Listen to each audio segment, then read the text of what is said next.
你哋冇講嘅。嗱，唔好嘈，唔好嘈，嗱，我問重點，唔好嘈，唔好嘈，我問重點，嗱，姐姐你唔好喊，唔係你又跌落去㗎啦，唔好嘈。我問你重點，你個小朋友咧，嗰兩隻耳朵係咪得一隻係殘咗，定係兩隻都聾咗嘅？依家只有一個係聾咗㗎。嗱，我話俾你聽咧，你老公咧點解過唔到嗰一關咧？我話俾你聽，係因為你導致佢個小朋友咧就殘疾咗，係過唔到呢關嘅。佢做咗咁耐咧，佢係蓄意嘅，佢每一步都好完美嘅，佢忍呢啖氣。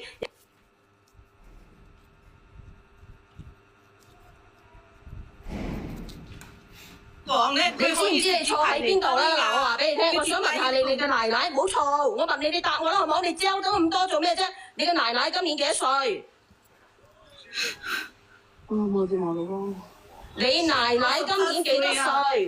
幾多歲啊？小月佢講幾多歲啊67歲啊！67歲，咁我係咪67歲？冇嘈，冇嘈，冇嘈，係咪67歲？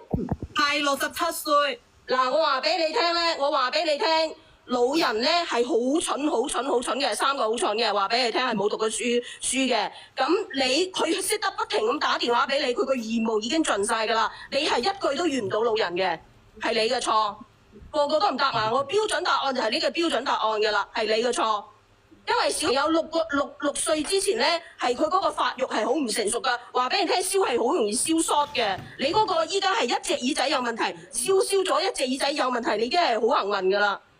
係啊，好多人會燒成腦癱嘅嚇。如果佢唔係燒，佢係因為係腦膜發乜嘢炎啊，或者點樣嘅。過咗40歲之後，佢老公過唔到嗰關咧，佢老公永遠過唔到嗰關咧。好好一個女，俾佢燒咗一隻耳仔走，佢係過唔到呢關。而且佢咁大個，而且佢咁大個先至得一個女，係咪先？係結咗婚6年先生咗一個女。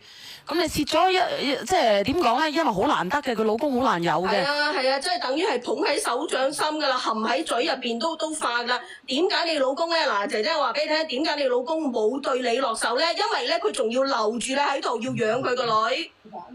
你老公每一步都係計劃住嘅，話俾你聽啦，一睇又係全部計劃住㗎啦。啲由佢轉財產啊，點樣對你師兄又點樣啊，對你又唔落手啊，所有一步都係每一步都喺度計算住嘅。我依家我想問你，你老公咧依家係喺看守所定係已經就係判咗刑係點樣？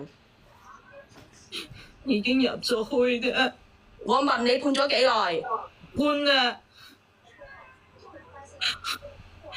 直接咩啊？直接係乜嘢啊？直接係咩啊？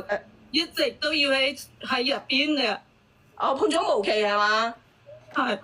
呢件事係幾耐之前嘅事嚟嘅？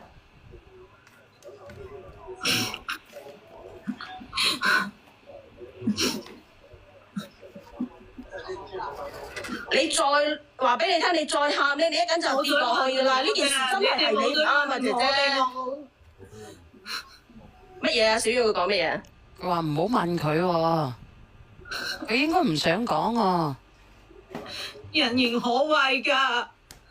哦，佢唔想講得太清楚，因為應該好多人知啊。其實你依家咧，你依家咧，你連上嚟，我問你，你答我啦，好唔好？依家你連上嚟咧，就係你嗰個師兄佢屋企人就起訴你，就要你賠100幾萬，係咪咁嘅意思？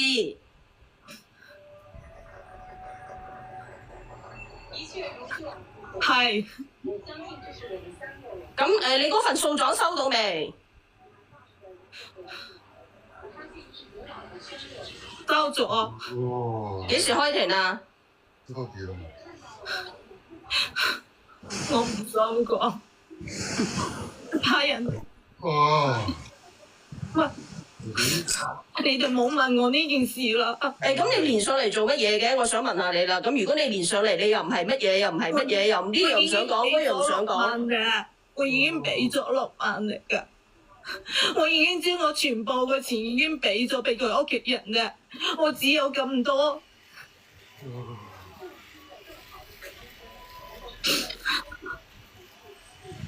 嗱姐姐，我問你，嗱你再喊，你就跌落嚟。我依家問下你，你連上嚟係點樣嘅？其實我已經同你講到好清晰㗎啦。我想攞翻我嗰層樓，然之後賣咗俾佢個細蚊仔，佢個細蚊仔都好可憐啊！依家正讀初二，我想買咗嗰層樓，然唔係之後。啊，我話咁你買層樓，你攞住邊度啊？你咁陰公啊你！然之後我家婆佢哋又講，因為我老公佢已經將錢已經全部剪齊出去俾佢哋啦，叫我自己諗辦法撥。我細蚊仔我可以自己帶，但係佢細蚊仔嘅話依家好可憐。佢細蚊仔好可憐啊！咁多嘅，唔係啊，咁你個女已經殘疾啦，咁你仲要買間屋，咁你攞張到點啊？佢個女仲有一隻耳仔聽得到嘅，好彩。我知佢個女之前除咗一個耳窩都仲有一隻聽得到嘅，好彩仲有一隻。我就問佢，咁將來佢個女點算咯？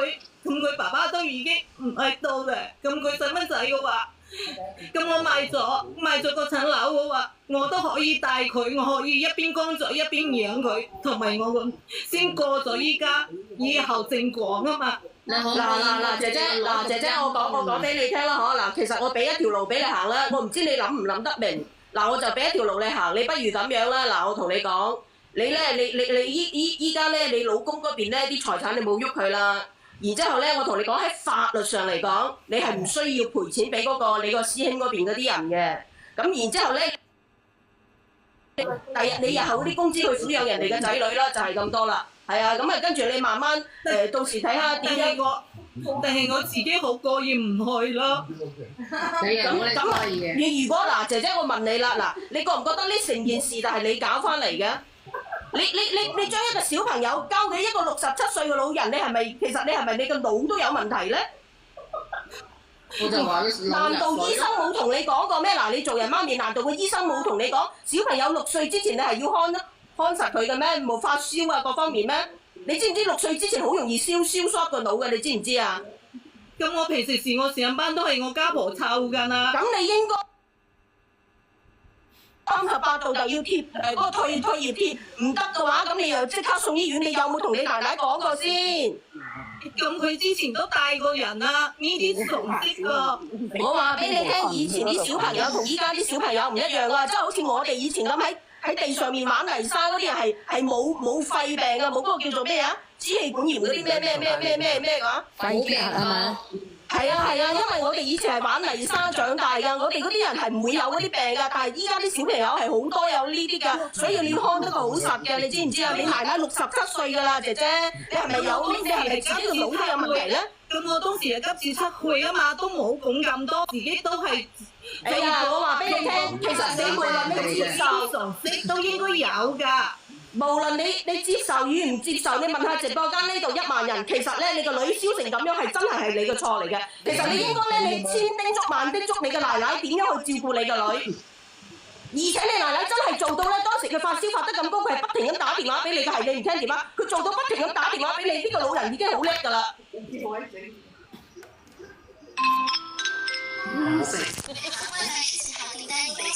咩有外賣訂單嘅邊？佢知道打電話俾我，點解唔知道帶去醫院呢？佢害咗我女一世嘅。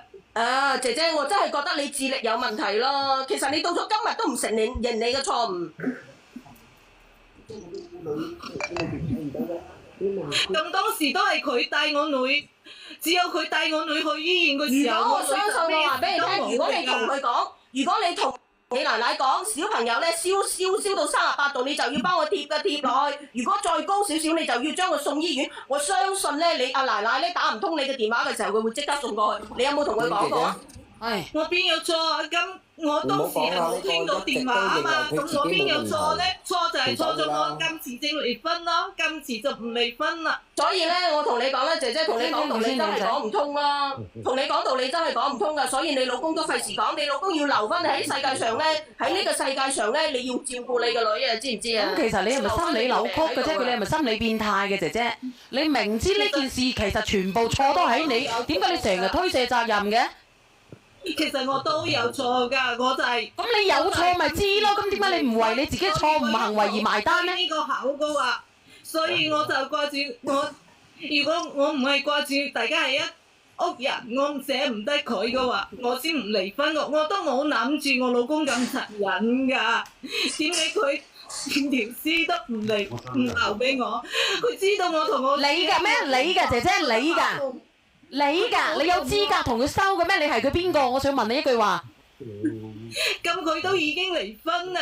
我問你啊，點解呢個世界上咁多人釘嘅？點解你仲未嘅？佢點解唔兩條絲我啊？我講兩句好嘛？小魚姐，得閒你有嘢做啊？你第幾咪啊？唔可以咁殘忍晚啦！同佢講啊，煩佢個女人。呢個世界真係好殘忍啦！你講下呢個世好嘅好殘忍，下邊嗰個。唔好哭得唔得？唔好喊得唔得？佢死咗㗎啦！你咪哭我哋啊！你哭翻嚟自己啊！呢個因為你而見做乜鬼啊？呢個阿叔。係咩㗎啦？呢個因為你而見啊！倒數第一咪。嗰個女人啊，真係惡毒啊！你連上嚟就係話佢一聲好惡毒係咪啊？佢個老公唔劏死佢都係我老公啊！你知佢幾殘忍啊？你上嚟主要講乜嘢㗎？唔係佢上嚟咧，佢最主要咧，佢就話佢想賣翻佢之前嗰間屋，就攞啲錢俾佢師兄嘅仔。啊，你有咩辦法啊？呢個一針見血，你幫下佢啦。我冇嘅，因為我學識少啊。我啱啱已經同你講咗啦，你賣咗出去，你又冇辦法㗎啦，人哋已經轉晒名啦，係咪？咁啊，所以嘅話，你如果你係真係有心贖罪嘅話，你嗱姐姐，你如果你真係有心贖罪嘅，你依家去打工養大人哋嘅仔就係咁樣啦。你死去打工，你不如睇翻你自己個女啦，死死公公。阿姐姐啊，阿姐姐，我話俾你聽，你可憐人哋個仔，你有冇可憐過你自己嘅女？你老公入咗去終身，你都要留翻你喺度照顧個女，要留唔係啊，翻你。千景啊，嗰啲終身嗰啲有冇機會出嚟㗎？終身嗰啲好難㗎，除非佢喺入面係好規矩矩，然之後佢自己申請減刑。無期啊，無期係廿零年啦，入到大概25年可以出到嚟㗎啦。判佢無期，佢除非係自己點解唔判佢死？你收聲，我問下你，你今年你老公幾多歲？你答我，你老公幾多歲？唔好嘈咁多，你老公幾多歲？佢哋都係幫我捏我嗰間屋，邊有咩流動喎？你老公幾歲啊？你答人先啊！86年㗎，32歲咧。哦，同阿小遠1年喎，38歲，38年25年，咁等於幾多歲啊？25加25等於38加25，就係63係嘛？63係嘛？哇，63歲啦。25年到啦，25年到啦，25年大概25年可以出到嚟㗎啦。佢死出嚟照顧佢啊！佢走咗出嚟，你死要照顧佢啊！我話俾你知。阿姐姐，我上嚟咧，只係想同你講，你可憐人哋個仔，但係人哋都仲有。姐姐你停，你唔好同你自己揾藉口去掩飾你自己嗰個錯誤。你留喺度，你老公雖然入咗去，但係有你喺度照顧你個女。人哋個老豆雖然死咗，人哋仲有阿媽喺度㗎，人哋仲有個親生阿媽喺度㗎，人哋個仔仲有外家㗎。你好啊，賭。係因為我上嚟聽咗咧，我又係聽咗10零20分鐘，但係了解到嗰隻問題，因為我本身有問嘅嗰件事應該係近期發生未幾耐嘅。阿靚女人，因為如果係你知道呢件事係咪呢個下邊倒數第一咪嘅？你知道你唔好講邊度喎，如果唔係影響人哋嘅喎。我知，最緊要係你冇認得嘅錯，係你自己已經係損壞咗2個家庭㗎啦。你係咪？